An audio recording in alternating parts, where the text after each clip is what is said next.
Back to another edition of Outside the Lab. I'm Grant Rembert. I'm here with Cameron Beard, and then our guest is uh, assistant coach at Duke University, pitching coach, one of the top young pitching coaches in the nation. Anybody will tell you that, Dusty Blake. Appreciate you being on, man. Yeah, I'm excited about this, man. Good catching up with you, Grant, and really, really happy to have a chance to jump on here with you, man. This is an awesome, awesome thing you guys are doing. Awesome, man. I appreciate it. And just so listeners know out there, me and Coach Blake, we coached together back at USC Upstate, 2011, 2012. And before that time, you were at Wofford. And I'll let you take us through your background here in a second. But then, after 2012, you went on to be the head coach at Pfeiffer. And then, of course, now you're at Duke and having a ton of success there. I can't wait to dive into all this and your different stops and what, your tribute to the success at every stop you've been at, really. I mean, if you look at just our time together from Upstate to Pfeiffer to Duke, success, success, success. So can't wait to dive into that and pick your mind because, guys, I'm telling you, this is one of the best minds in college baseball, just in general, just not from a pitching standpoint. So with that being said, take us through your background a little bit briefly. Yeah, appreciate it again. Started coaching at Pfeiffer actually in 2005 as an outfield coach. Just felt like it was something that I wanted to get involved with college baseball. The only opening I found after working camps all summer was to work at Pfeiffer as a volunteer and also as an outfield coach, and just wanted to get into it and get involved. Was there for a year, and then the pitching job at Catawba was open.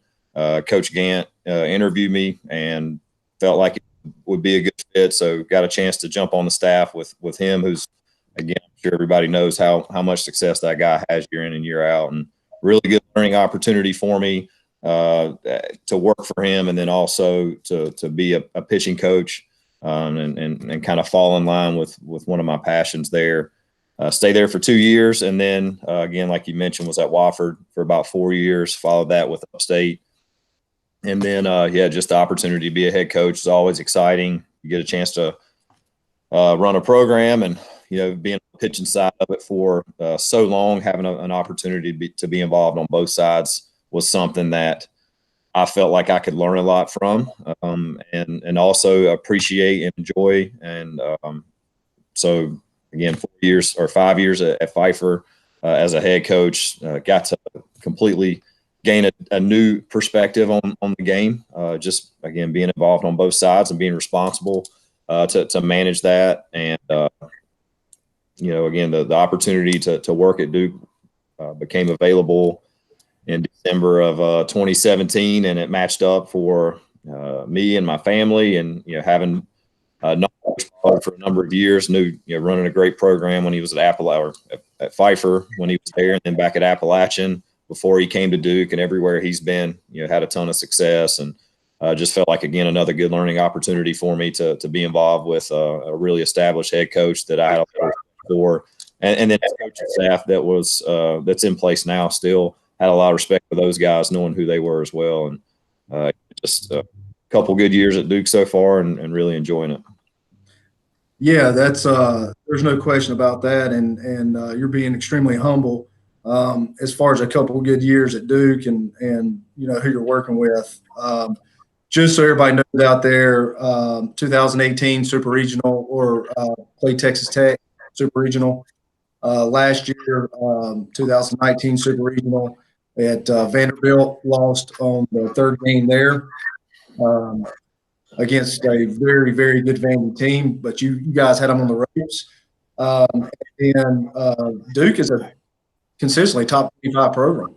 All right. And, talk a little bit about, what you guys are doing to have this success. Because back in my day, Duke, and that's been a while, but, Duke wasn't, seen as, one of the top teams in the ACC. And now top 25 program in a very, very good baseball conference. I think there's there's a lot of things that I believe are supporting success that's going on. Again, it starts from the top down, obviously, with Coach Pollard. One thing he's really promoted is this, if you look on any of our stuff on Twitter, it'll say hashtag blue collar a lot. Just the mindset of the day-to-day work that goes into that thought and that idea. I think that brings down a ton of just influence on our players to understand what's expected. We're going to strap our boots on and we're going to go to work each day. We know it's not always fun. We know that sometimes it's a grind, and sometimes whether it's the inconvenience of timing or weather or what it may be, but we're going to find a way to be productive and get something out of it. I think that culture that's been created and the belief system that our players have within that culture has certainly helped maintain the level of expectation and performance. Then you look at, Josh Jordan, our recruiting coordinator, who's just works tirelessly to make sure we're not finding just quality players, because there's a lot of quality baseball players, but guys that are coming from good families that have a ton of respect for academics, want to have a good education, and then also, that feel like they can come in and perform at a high level within our program. Jason Steen, same thing with our hitters, does an incredible job connecting with those guys and putting them in a position to be successful. I think one of the things we do that's a little contrarian with our hitters is you think about BP and what it mostly looks like, and it's somebody standing, 50 feet away or 40 feet away, throwing baseballs in there at about 50 miles an hour, and guys are just letting loose on it. And then you think about what hitters have to be prepared for in a game, and it doesn't look like that at all. So we mix a lot of rounds of unknown where hitters just don't know what's coming, and they've got to react in BP the same way they would have to react and read in a game. So I think just he did a lot to help create an overlap of what our hitters need to be prepared for in games. In addition to, I think we had the top fielding percentage in the ACC so far in 2020. He works with our infielders as well. So just a combination of those three guys already doing an incredible job in their responsibility has a big role in the success. And then obviously from my end, just trying to make sure we keep our, priority for our pitchers is keep them healthy. Like if they can't get on the mound and pitch for us, it doesn't matter how hard they can throw or what their scout record or grade is or any of those types of things, how highly touted a recruit they are. Goal number one is they got to stay healthy. So working with our athletic training staff and our PTs to just really make sure that we're all on the same page with how we're training these guys, knowing that it's going to be an individualized program for each of them, which does take a little more time, but also allows us to hopefully be a conduit for their reaching their peak and their success. Man, that's good stuff right there. And you hit the nail on the head. I mean, you're talking about Duke being blue collar, and you guys do a lot of hashtag. But anybody that knows Coach Pollard, spent time around him, and Coach Josh Jordan, who he coached me, I believe, the summer of 2005.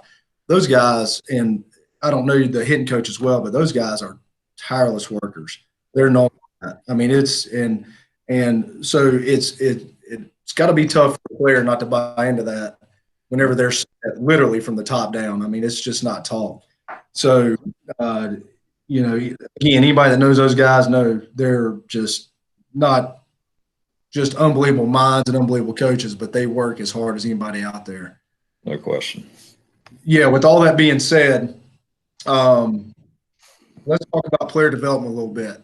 This is whenever me and you shared an office back in 2012, we spent much of our time in conversation about player development, pitchers mostly, but you were always trying to stay ahead. You were always looking out, always, trying to find what's best for the guys.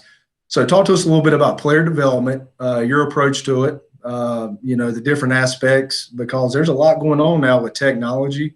So dive into that for us. Yeah, and if I get off track, I need to zero in on an area a little bit more. Definitely just rein me back in, man, because it's something I definitely have a ton of passion for, because I feel like at the end of the day, keeping them healthy, allowing them to perform at their peak, certainly my responsibility as their coach. And if you look at player development, I think the biggest thing that I see that helps with performance, if you work backwards, our goal is to help them perform, right? So the things that we're doing in practice and our training and our workouts, all that with an ultimate goal to help them perform. And then obviously student athlete as well. But it comes down to commitment for guys. And if you can't commit to what you need to do on the field when it matters, if your mind is split what you think you need to do and the gravity of the situation, there's a ton of examples there. If you can't commit to what you train to do in practice, you're not going to set yourself up to be successful. And so if you step back from there, we're trying to guys that can perform at a high level. We want them to be committed. If we continue to unravel that piece, it's all right. How do we guys? And I think a big part of training has to be, it gets thrown around a lot, individualized, and it has to be. You have to have an idea of what this player is capable of, and what that opportunity for him looks like to train on the day-to-day practice and read all the things that are going on with him. If it's a pitcher, something as simple as looking at the pitches that he's throwing in a game and how often he's throwing those pitches for strikes. You'll see guys a lot that throw a pitch in games that they don't execute really well, and maybe they have one or two other pitches that they could do that, execute better. And not to get too nerdy in the data with you, but on average in college baseball in 2019, a strike had a value of 0.15 runs, meaning if a pitcher threw a strike, on average, it reduced the run total in a game by 0.15. And that may seem small, but over the course of 9 innings and the number of pitches a guy will throw, you continue to put yourself in leverage counts and advantage counts by throwing strikes. It can mean the difference in wins and losses. Our 2019 season that you talked about was a great year for us, but we had 19 one-run games. And so that's the margin of error we're dealing with. How can we get on the right side of 19 one-run games, which is close to that year about 40% of our schedule, maybe 30, 35, 40. So, for pitchers, we continue to unravel that, and it gets to winning counts. We have to win counts. Really good hitters aren't quite as good when they're behind in the count or when the pitcher is ahead in the count. On the other side of that, really good pitchers aren't quite as good when they're in hitters' counts or when they're behind in the count. And so maximize our performance. If we want to make sure we're committed to individualized process with these guys, and we're looking at what the data means collectively. At the end of the day, it's about winning counts for our guys, and how can we put them in a position in practice and in their bullpens to win counts. You hear a lot of conversation about, we need to paint. I hate to say it so candidly, but guys don't paint. Okay, it doesn't happen at the MLB level. It doesn't happen at the college level. It's just we've got to have an honest conversation about what command really is. Do we want to continue to work towards executing pitches and hitting locations? Because when we do get it there, it goes our way more. But you can take an average MLB game where a pitcher throws 6-7 innings, doesn't allow a run, 9 punch outs, no walks, 1 walk, and you just look at the pitch blot of where he threw pitches in that game, he's making a ton of mistakes. I mean, it's happening. And maybe they were fouled off. Maybe they were line drive outs at somebody. But I think understanding what command really is, I think knowing that we want to be able to execute we want to be able to miss down with an off-speed pitch and an advantage count to have a chance to win strikeouts and eliminate base runners or their opportunity to get on base.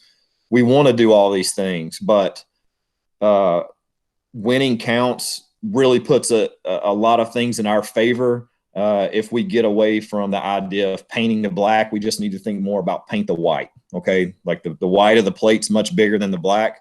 If we're getting behind from working on the edges and the corners too much, we put ourselves in a much more difficult position than we are if we just get our mistakes in the zone, essentially. And I know that is a little contrarian, but this year, that was a huge, huge commitment for us and our pitchers to find a way to get our mistakes in the zone, especially the first 3 pitches of an at bat, because that's where we have the best opportunity to create leverage.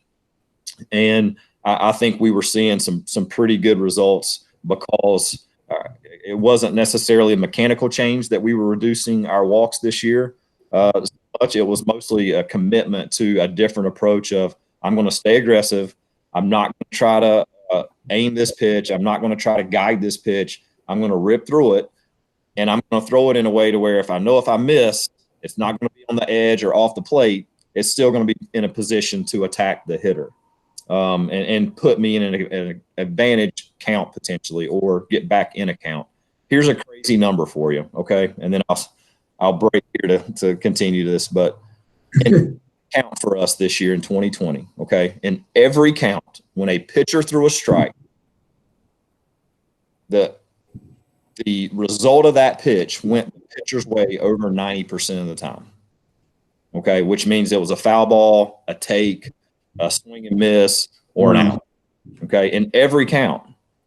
So as you look at what we're trying to build, like if we're ahead in the count, did we get more swing and miss and less ball in play and fewer base runners? Like, yeah, we had a chance to build on that, and that number changed some too within that. But in every 3-1, 2-0, it doesn't matter. If we threw a strike, if the pitch was registered as a strike over 90% of the time, it went away from either improving the count or if you want to look at it from the other way, and the hitter not advancing to a base. Wow. I hope parents out there, coaches, players, listen to that. And to sum that up, at high school level, middle school level, travel ball, whatever, reg ball, throw strike. That should be the first priority. Throw strikes. Learn how to throw the fastball for a strike. Then you can move on to another pitch. But first and foremost, basically through all that, and obviously at a much higher level, you're saying throw strikes, get ahead of hitters. That's what's win counts. Yep, win counts. If you want to win games, win counts. If you want to win games, win counts. All right, I hope everybody's writing that down. So to expand on that a little bit, you're talking about not going corner to corner as much. You know, you were talking about going maybe up and down more in the strike zone. Or are you that a little bit? I mean, you know, something you're starting to see now, and what we talked to our hitters about, pitchers, it seems like they're starting to throw more up in the zone at higher levels. You know, obviously they're throwing their breaking balls down, which you talked about, but fastballs up can be effective, changing planes. So can you expand on that? Yeah, and I want to add one thing to the whole throw and strike piece. This is just an opinion of mine, having done this, working with different pitchers at different schools, different levels, if you want to even say that. But I don't think you learn to throw strikes more by slowing your arm down, for what it's worth. I think that's a teach that gets thrown out a lot. You want your pitcher to be committed and aggressive in what they're trying to do. I don't mean that they're completely like launching a ball or uncorking a ball that they don't know where it's going, but there can be an aggressive attempt to throw a strike compared to a passive attempt of trying to guide a baseball. If you're telling somebody to slow it down to throw more strikes, that's like telling your kid to slow down the bike so they can have more control of it. If you're on a bicycle and you go too slow, you're going to lose balance and control, especially for somebody that's learning how to do it. We want to pick one intensity that guys can be aggressive with, and not necessarily a guess of what they're trying to achieve. And in addition to that, we're doing all this off the field training to help them perform at an elite level and to build up their ability and reach their peak potential. You're putting a governor on this young man if you're asking him to slow everything down that he's worked so hard to develop in order to throw a strike. So I don't think it makes sense, at least logically for me. And then I haven't seen it work nearly as much as I've seen guys just commit to something a little bit more and continue to get reps with it. So just to kind of hit on that a little bit. And yeah, we still want to work. For some guys, working the edges still makes sense as far as, and I shouldn't say edges, working arm side or glove side or the sides of the plate more. If they've got a little more sink than ride, they're going to find that there's value working side to side, potentially more than working up and down. Not to get too, again, data specific, but the steepness of the ball entering the zone has everything to do with the contact points a hitter can have on that pitch. And so if it's steep or it has a ton of sink or a down angle, that's more effective in the bottom of the zone, guys that have that. If it rides a little bit or it's flatter, it has more effectiveness on average at the top of the zone. There's always exceptions to everything. And so for the guys that are working a little bit more on the sides of the plate or arm side and glove side, think of it like shooting a basketball. You can be aggressive in trying to hit the shot, but you can tell yourself, all right, I'm going to hit this, but if I miss, I'm going to miss deep. Or same thing playing golf, right? Like I'm going to hit this shot, but I know if I miss with this shot, I'm going to miss in this area right here, right? That's what we're trying to do with pitchers. We're trying to throw arm side. Our catcher's still out there. I think if you just tell catchers to set up down the middle, you're going to lose a little bit of that conviction we're trying to build in guys, right? Like they know that's still an easier pitch to get to for hitters, and you're going to lose them a little bit. So we still want to set up where we train ourselves to throw it. We're still executing that pitch, maybe close to 30+% of the time. And again, that's at all levels or college, professional. So we're still executing. And when we get it there, there's a huge value in that. But guys that are working the edges typically have a little bit more sink, or the arm side, glove side. Guys that are working up and down typically have a little bit more ride. And that's just something you pay attention to. Collectively, you don't have to have the data measuring machines. Rapsodo and TrackMan are great. We use them a ton because it tells us what's going on, and we can really use that information to help guys connect with what they do and understand why. It improves that word we talked about earlier, commitment.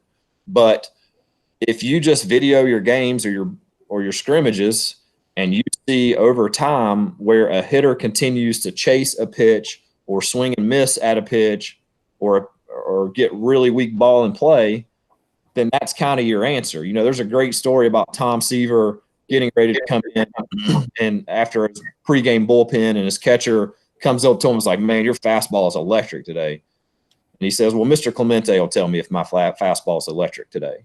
And hitters tell the tale. Like there's a ton of data points that seem ideal, and for some pitchers, it doesn't help them.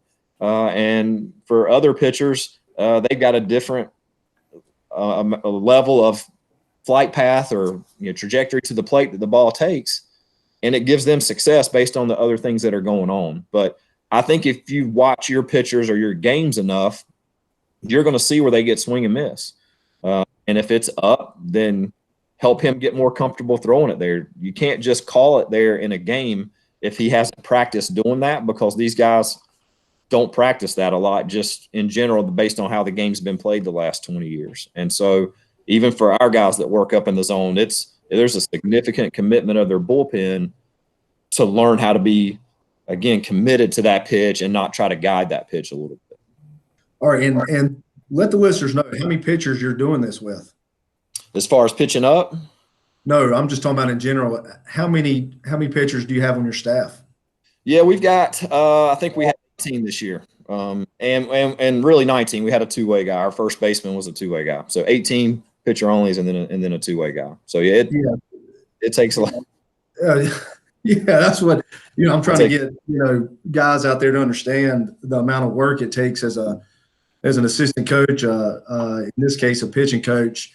And what you're talking about is taking all this data, having a very customized, individualized approach, not just from a training standpoint, but you're talking about an execution standpoint with what they do well.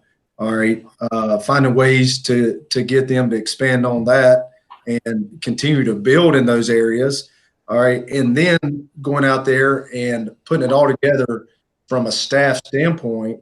All right, finding out which guy's going to be a better matchup, in different roles Talk to us a little bit about that. Talk to us about managing a pitching staff. Yeah, it's I mean, you got to be a little mad scientist, I think, to probably do it. There's just so many pieces that have to work the right way, and again, at the end of the day, we just want these guys to be in a position to be successful and obviously healthy. So I think their commitment to what's going on, and it's a big word we throw around right now, but ownership is huge. I would tell you a guy that you and I both know, Mike Schilt, that manages the Cardinals now. When he and I first met, probably in 2000, maybe 2012, and then I was fortunate enough. He lives in Charlotte, and he and I would meet for lunch about every other week for 3 or 4 years at that point, while he was home, at least for managing whatever level he was at, AA, AAA, until he got to St. Louis. But one of the things he told me that really hit home, and he would come out and evaluate our practices some, and then he and I would go watch other teams practice occasionally, obviously with their permission, just to kind of talk through some of what was going on, me being a head coach, shifting out of that pitching coach role. But one of the things that he noticed, he's like, listen, like, you've got a ton of control over what you're trying to do, right? He's like, you've got your plan for these guys. You're making sure they go through it. You're showing them the success that they're having, and they were to some degree having success. He's like, but you're not giving them ownership. You're not allowing them to really maximize what they can do within your system, because it's all coming from you. And he's like, as a coach, that's easy for us because we keep control, right? He's like, you can be in control of everything and the direction it's going and how it turns out in some way, shape, or form as far as performance, because you're manipulating pretty much everything that's going on within their training. He's like, if you can shift and give away some of that to help them have ownership in what's going on, I think you'll find that the performance and their execution and really just their ability to reach their peak will express itself even more. And it was tough to feel like, all right, I got an idea on how this is supposed to work, and now I'm going to turn some of this over. And not that we didn't take player opinions before and work with guys before, but to a different level, to where now, like, our post bullpen sheet and our post game sheet had a really small amount of space where we're putting in maybe some game data and some things like that. But the big three primary areas are basically like, what was the plan, what went well, fill that out, what didn't go well, and then what's the practice plan and the bullpen plan moving forward.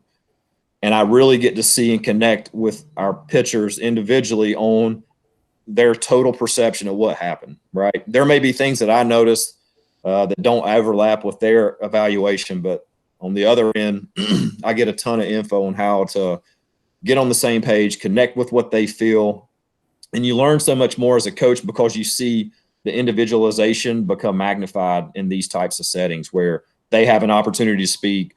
In our bullpens, I dictate about 30% of it with what I want them to work through and create. And we talk about a plan and we discuss what it looks like before we do it. We're not just shooting from the hip. But the other 67% is based on their evaluation, their previous outing or practice, scrimmage, what makes sense based on our discussion and how they feel like they can move forward based on what we communicated about. And, we're not out there standing behind them in the game and holding their hand. They're out there. It's the wins and losses are beside our team and then their stat line. They have ownership of everything that's going on. And I can't possibly expect them to have full commitment if they don't have an opportunity to create a substantial amount of input into what we're doing. And that's where you just see everything starts from a foundation. And I think it's great to have a foundation, and they need to experience, especially for freshmen in our program. We're a little contrarian with the amount of throwing that we do at the volume that we do it. So they have to kind of get their feet wet and understand what we believe in. But then as they continue to work through that, it starts to branch off into the direction that best suits what's going on. And again, we're not just saying, hey, well, this feels right, let's do it. I mean, there's communication, there's evaluation we don't have to guess in a lot of areas because we're measuring it. And so that gives us a lot of feedback in what we're trying to do. Some guys may feel like, man, my breaking ball is a good pitch, I need to throw it more. Well, we can kind of look and tell if it's a good pitch or not. You know, are you challenging the zone enough with it? Or are we getting, if you look at, you know, if you're trying to look at how effective a pitch is, I think the first tier is to say, are we challenging hitters enough with it? And at different levels, there may be a different number there, but I think as a coach, you need to decide what that is. And then the second thing is, okay, like what's happening when we throw it for strikes? Are we giving up, you know, hits with it? Are we getting outs with it? Are we getting swing and miss? Do hitters take it? And then the third kind of column there is when that pitch ends the at bat, what's going on the most? And a lot of times what you'll see if you pay attention is there's huge gaps in these different pitches that guys throw. And maybe we need to look at distribution. Nobody really gives that the same amount of attention that we give training, mechanics, bullpen, practice plans, mindset. Those are all incredibly important. But pitch distribution and how they mix what they're throwing, and if us as coaches continue to encourage them to throw the pitch and work on the pitch that gets hit the most and compromises their success the most, then again that's an area we're not doing well. So I think turning over that ownership some to them, allowing them to give feedback, then you get on the same page with them. Even if there's evidence and data supporting something against what they are presenting, you still get on the same page moving forward. Like, yeah, I get what you're saying. Does this make sense to you? And then they're like, oh, yeah, because whether we want them to or not, they're being educated on Twitter. They're being educated on Instagram. It may not be the accurate education that we would support. If you don't constantly just try to control what's going on, they're going to feel really open about sharing with you some of the things that they see. And it's not about trying to sound like the smartest guy in the room. It's about trying to make sure you can connect with them in a way that helps them move forward. And I think that's something that just has to be evaluated, but that's helped in the development and the foundation of what we're trying to build. Man, that's really good stuff right there. That was a lot of high level information, and you know, hit on the end right there. You're really talking about developing, you know, deep relationships with these guys from the day that they step on campus. That's got to, sounds like to me that's priority number one. You know, and it's not getting them to campus or developing those relationships, getting them to campus, and then being a totally different guy. You know, you're talking about huge trust factor here. They're coming in, they're putting all their trust in you, and it's your job to try to build those relationships every single day and work on those every single day. And then on top of that, talking about ownership and accountability. And that, I know that's something we preach all the time at Athletes Lab, because at the end of the day, their success really is theirs. I mean, that's what it comes down to. I mean, you know, how much work are you willing to put in? How much ownership are you willing to take on? And that's you have to be a student of the game. You have to constantly be learning.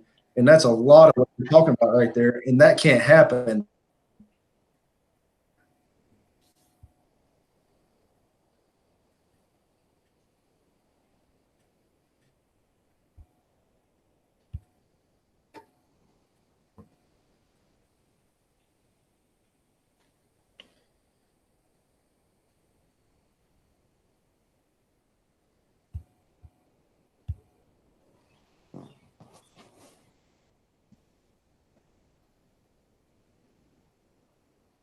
Coach, while he's froze, Yeah, I got a question for you. Yeah, Never mind. you're, you know, are you guys doing a lot of stuff with mechanics and different things along those lines? Hey, man, can you hear me?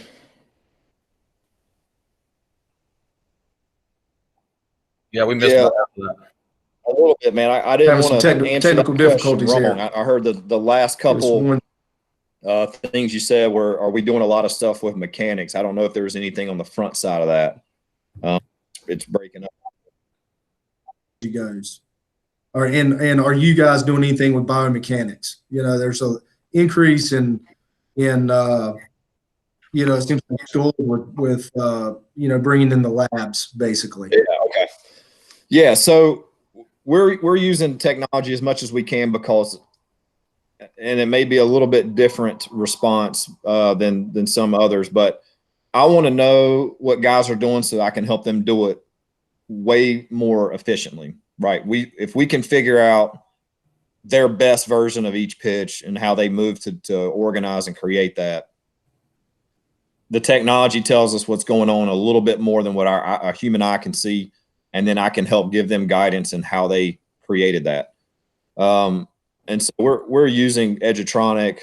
I think we were the first college team to have TrackMan Portable, and using that in our bullpens, which is just basically a bullpen version of what we get from our game data.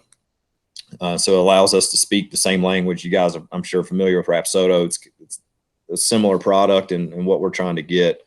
But yeah, as far as mechanics, I think coaches have to be really careful there, including myself, because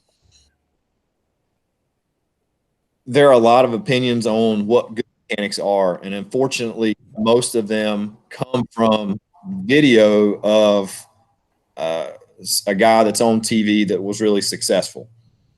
And that's good for that guy that's on TV that was really successful. Like, those are the perfect mechanics potentially for him. But we're all built so different, and we can have opinions on different positions. But what we see collectively is a guy, if you wanted to give, say, 5 most important positions and label them 1 through 5, he can have an average 1, a really bad 2, 3, and 4, but his 5 is incredible and an outlier and as good as there is anywhere. And that 5 allows those other 4 to kind of work now. And so instead of trying to recreate everything, we pay attention to the assessments after they throw. How did it feel? Was there any pain? What's your soreness like? The next day, the same thing, right? We just evaluate their recovery.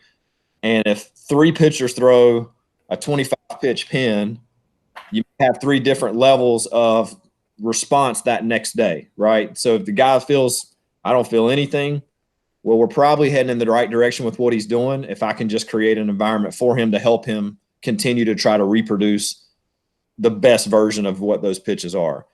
If a guy tells me he can't pick up a ball, he's so sore, then we kind of shift into a different evaluation of, okay, where? Is this kind of the standard for you, especially for new guys, or is this a one-off, meaning maybe something changed within your bullpen or your timing or your delivery?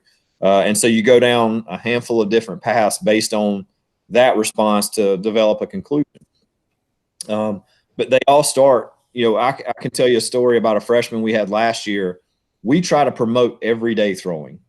We think it's important to simplify it. You don't see athletes in other sports not do one of the biggest components of their sport as pretty consistently. And so I think we've been aware of pitch counts and evaluating that for multiple decades now, and the injuries aren't going away.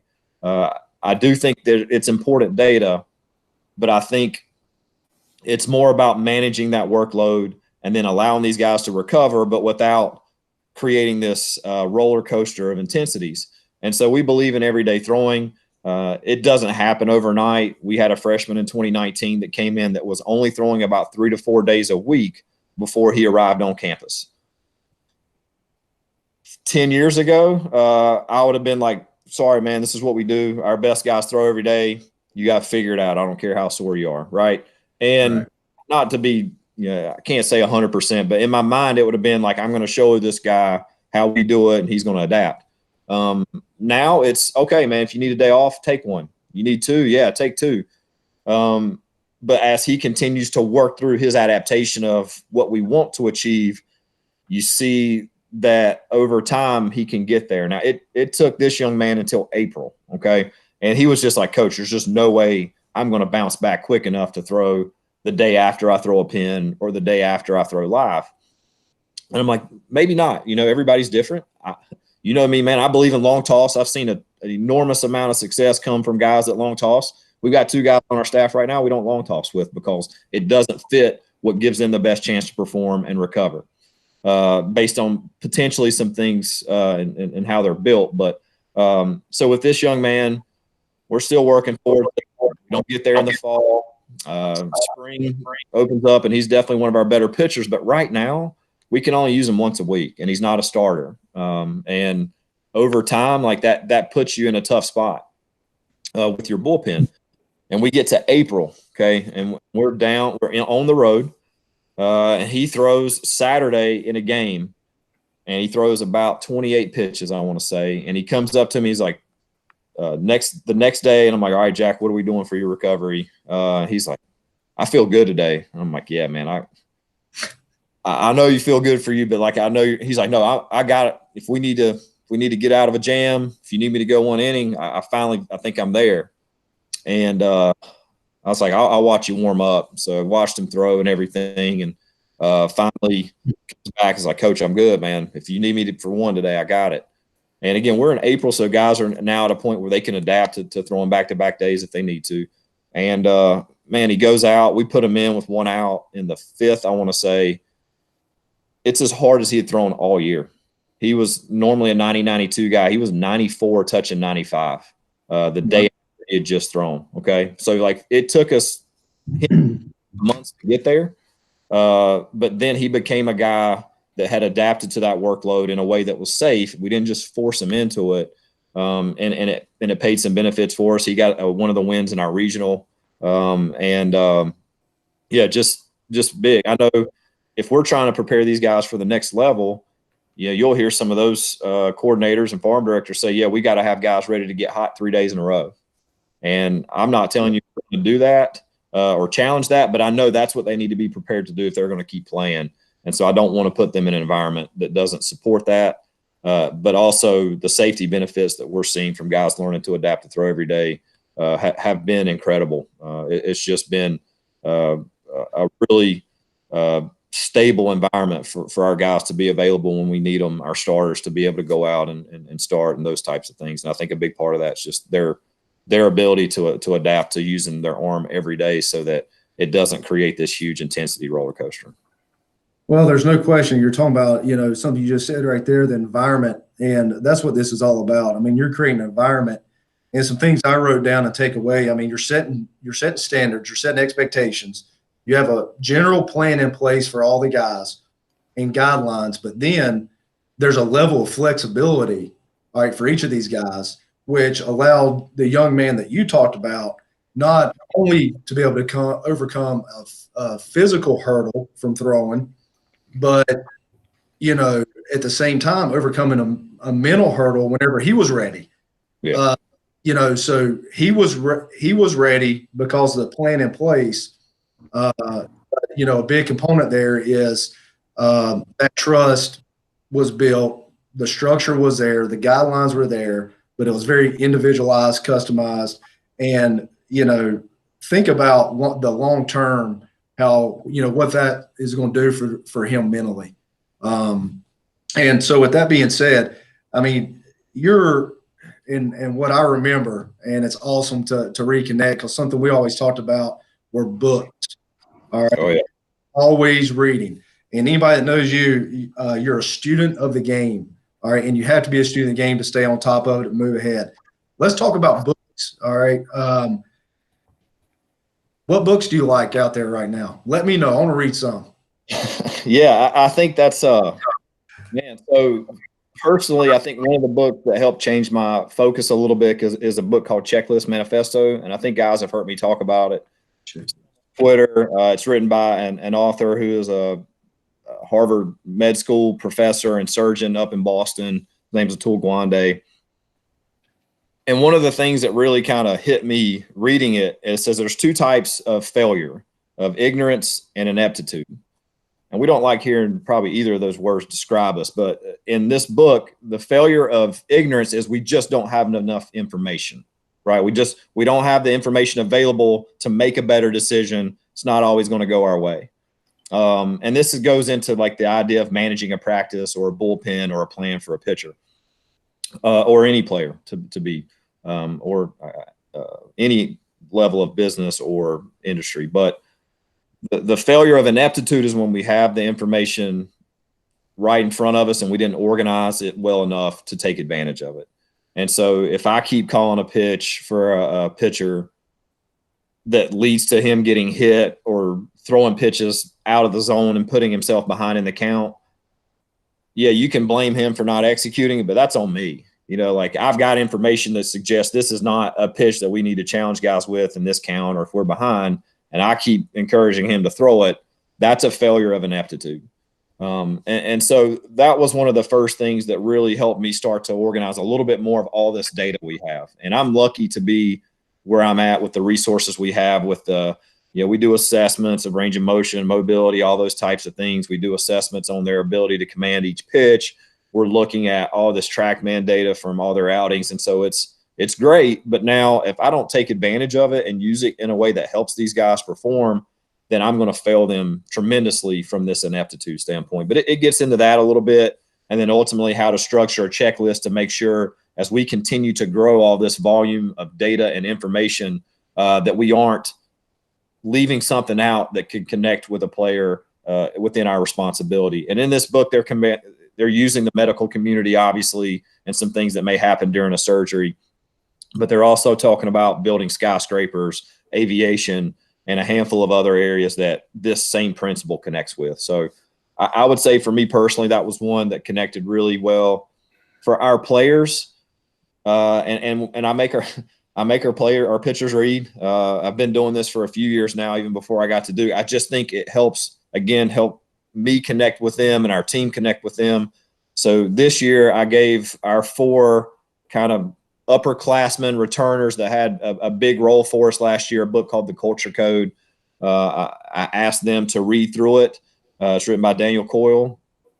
And then to give me feedback on their interpretation of the information. So 4 guys, this first guy will have chapter 1, next guy chapter 2, and then we just kind of sit in this group and they tell me how they felt like their evaluation of this book and their responsibility on our team kind of connect a little bit, and some of the things that we might be able to do to drive forward a better plan for guys. So there's a ton of good stuff that's out there. We've read Chop Wood, Carry Water, Joshua Metcalf, some of John Gordon's stuff, really good.